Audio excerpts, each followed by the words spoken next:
It's Iconic Quinn, and I'm your middle school storytime show host. Welcome to my channel. Please give a like and subscribe if you can. Hope you enjoy. After that interesting intro, yes, this is my middle school story time. A lot of things happened. I was the top of the food chain. I was being bullied. I was a bully for a week. I did a lot of stuff that I shouldn't. I may or may not have skipped class. Kids, do not do that. As a high schooler, do not skip class. Little disclaimer, don't do any of this stuff in the video that I am saying that I did in middle school. Not good. Don't do it. Just don't. But if you do, that's your own free will. But I would not recommend it. Also, you may notice the TV screen behind me. We have the spinning monkeys up in honor of me doing this in Discovery class, which leads to our first story. So, when I switched to public school, we had this thing called Discovery class. We basically just had a substitute, so I really never knew what Discovery class was actually supposed to be, because we had this sub. His name was Mr. V. He got very tired of us. He was fed up with every little shenanigans that we would pull in class. We would hide our Chromebooks in the ceiling and play 10 hours of silence, randomly interrupted by Taco Bell sound. And he would get so annoyed. And eventually he did leave.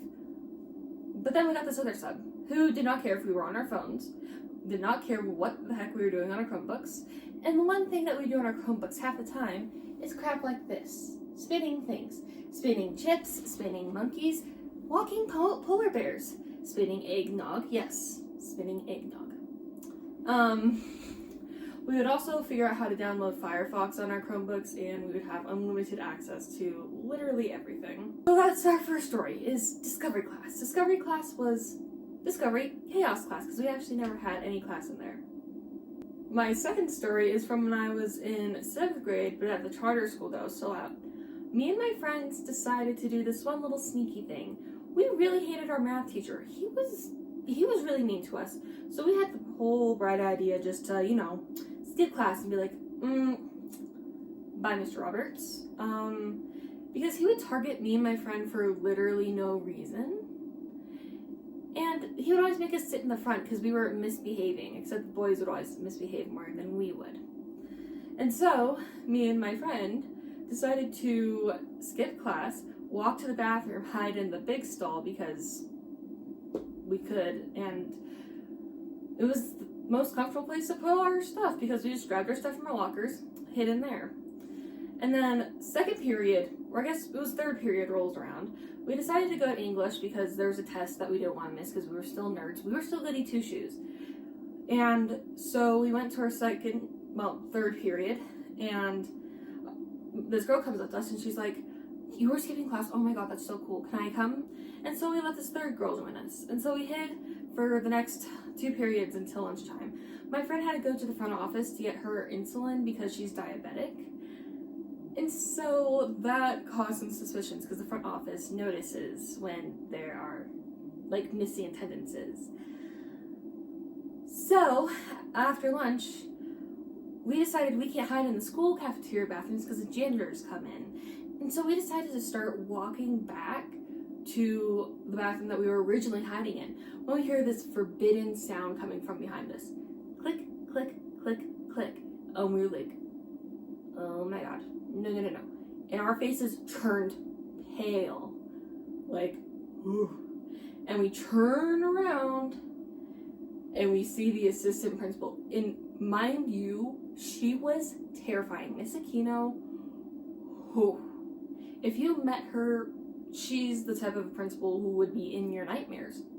And then there was the dean of students and whatever teacher Miss Oakley was. I think she was kind of like a dean of students. And we just turn around and she's like, "So where have you guys been? Where are you guys going? Where's your hall passes?" Trying to act all innocent. We're like, "Oh, we're just going to the bathroom. We're from separate classes." And she's like, nope, she was not buying that. And she's like, "Come with me to the office." We're going to the office. We get pulled into the office. We have to wait to go back, and then we get pulled into the conference room where this crap is about to go down. You just know. And then the principal walks in, the overall head of the school walks in, dean of students, assistant principal, every administrative person that you could think of just walks their little butts in there, sits down, and is like, which one of you is the ringleader? Which one of you? And we were all just like freaking out, and I started bawling my eyes out because, mind you, I went to a charter school from kindergarten to halfway through 7th grade, and I started bawling my eyes out, and my friends started feeling really bad. Shout out to my friends for having my back, but I'm like, me, and I'm like, no, it was all of us. And she's like, so how many periods did you skip? And so Jasmine only skipped 2, and my other friend, Tara, skipped 3 with me. So the amount of classes that we skipped, we got out of school suspension. They called our parents, had our parents pick us up, and you betcha, when I got off that bus that afternoon, ooh, my mother, she was mad. I got my phone taken away. I got, sorry, this is not funny. This should not be. I was really upset as a little scared tiny 7th grader. I had no access to anything. And it's kind of ironic that they give you out of school suspension for skipping class. Okay, story 3. You think I'd be done with skipping class after that one whole incident, let's just say. No. The public school that I was at after I got kicked out of my charter school, me and my friend decided to skip class. And I would say mine was a valid excuse for this one. I was being severely bullied, and in band class, with my sensory issues, and these kids knew that, they would play their stupid trumpets as loud as possible in my ear and make me freak out and jump out of my seat. So my friend did not like her class either, and so we decided, hey, let's just skip, bye. So we walked to the bathroom, and usually the security guards come in and check to make sure there's no kids, doing any illegal stuff in the bathroom or skipping. And somehow they didn't come in. We just hid in the big stall yet again. And we were just like freaking out. And a couple girls came in. They're like, okay, you do you, boo. And that whole class period, we did not get caught. But every teacher heels or key clicks that we heard, we were just like, and never got caught till this day. I mean, I told my mom probably like a month ago, and she's like, whatever. That was in 7th grade. Story 4. When I was at my charter school, they had in-school suspension. It was very much like solitary confinement, however. They put you in these little cubicles. You weren't allowed to talk to anyone the whole day. The teachers would deliver you your schoolwork. You weren't allowed to go get your lunch. You just got this little crappy sack lunch. And not that school lunch was good anyways.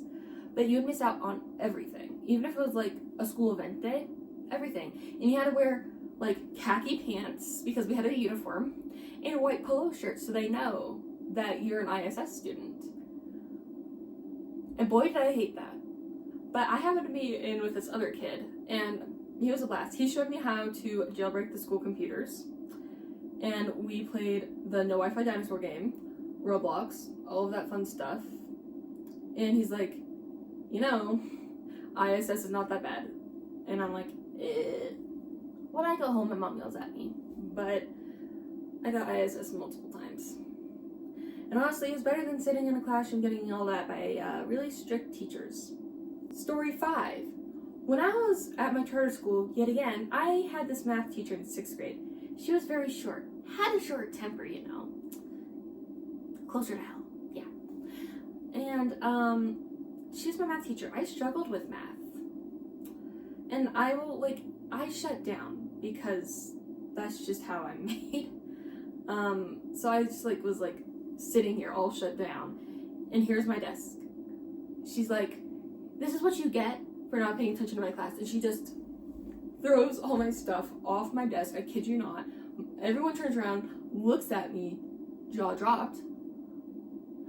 And she's like, now will you pay attention? And I had I got up all humiliated, taken each individual pencil off the floor. And yeah, that's a charter school for you. And she specifically only targeted me for some reason, and I don't know what was up with me. I wasn't a bad student. I just didn't understand math, because if you ever had to do a Saxon math book, you would know how much of a pain it is to complete. I'm losing count, but I think this is story number 7. So in the public school that I was at in 7th grade, we had this history teacher named Miss Pittenger. She was interesting. She was the nice teacher who would let us watch SpongeBob or Phineas and Ferb at the end of class. I think that's what it's called. But if you played a game on your Chromebook during school, her work time, her teach time, whatever, she would pause your screen. And that would make us mad, but we had our ways around it. We would just shut down our Chromebooks, turn them back on, and she's like, and eventually she just gave up and let us play our like Geometry Dash and how many clicks can you get in a minute game, because that's what was popular back then, I guess. And it was just, she eventually ported us to the office, and we got our Chromebooks taken away for a week. Not bad though. And we did get an in-school suspension that somehow my mom never found out about. Story 8. One time for our gym class, and for context, this is at a charter school, we had to wear uniforms for PE, so we had to change out into our clothes. So we were in the locker room, all the way in the high school portion of the school. They decided to have a fire drill while we were changing in the locker rooms. So it was snowy outside. We had to go outside in our t-shirts, in our shorts, because we were in our PE uniforms already. And the principal's like, oh, it's fine, you guys are kids, you can handle the cold. Kids came back in. That night, most of my friends reported having an 102-degree fever because they got sick. And I ended up getting sick from that as well, because some of us had showered, and you don't want to go outside with wet hair in the cold while it is snowing in the middle of the winter. And my PE teacher went and yelled at the principal, and she's the one that told him to calm down. So from then on, we luckily never had any fire drills in the middle of PE changing ever again. Story 9. That same PE teacher made us do this wonderful thing called birthday push-ups. So if it was somebody's birthday, we had to spell out happy birthday name. And some of those kids had really, really long names. And so you would be lucky enough if that kid called out sick on their birthday, because if they didn't, birthday push-ups. And birthday push-ups were the worst, because sometimes it would be over 30, over 50, depending on how long the name is, and if he wants us to do exclamation mark. Then on story 9 or story 10? Story 11, I think. So when I was at the public school that, it's kind of close to this gas station. And me and my friends would lie to our parents saying, oh, we're just doing an after-school study group, we're doing an after-school study group. We would walk to that gas station after school. My friends would get energy drinks. I would just get like a little bag of candy for my friend who was stuck at school detention after school. / theater, she also was a theater kid. And we would walk back and just hang out at school and goof off, make TikToks, whatever. And our parents never found out, but if we saw a red car, we would just be walking down to the gas station. We see a red car, blue car, any color car that looks like our parents' car, even if it's like nowhere remotely close looking to our parents' car, we would duck behind a bush. And one time, when we actually did see my friend's car, our friend's dad's car, we kind of made ourselves, we had these papers rolled up, and we just tried to look like homeless, like people who were just smoking cigarettes, which I am very ashamed to say, but we actually did do that. But I told my mom, like, years later, I mean, I guess it was like a month ago that I told her, actually, and she's like, oh, you could have just told me, I would have been fine, because you're all going as a group. And I'm like, seriously? Thank you for watching. I have more middle school stories. Let me know if you want a part 2. This is all I can remember because it's literally almost like midnight where I am. I'm tired. I want to go to bed. These guys are tired. This is a 10-hour loop, mind you. They are tired. So, hope you enjoyed. Please like and subscribe. Have a great day or night when you watch this.